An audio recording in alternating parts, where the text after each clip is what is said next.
I'll show you two platforms, TryHackMe and PicoCTF. First up, TryHackMe. This is a super popular online platform with guided learning paths, interactive rooms, and real-world hacking scenarios. It's great because it mixes education with challenges, so you're not just solving puzzles, you're actually learning cybersecurity concepts like web exploitation, privilege escalation, and cryptography while doing them.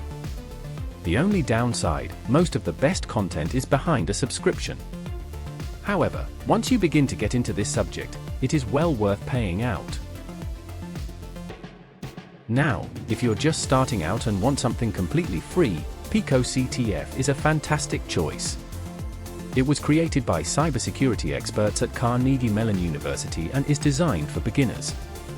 It focuses on core hacking fundamentals, binary exploitation, reverse engineering, cryptography, and web hacking.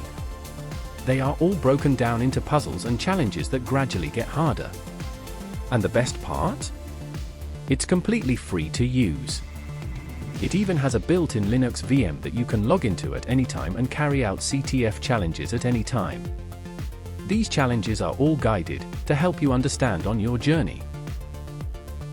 Thanks for watching today. TryHackMe and PicoCTF are both amazing platforms, but as a beginner, Pico will be the best place to begin.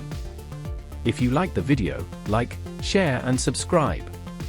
See you on the next video, unless you are already playing on PicoCTF.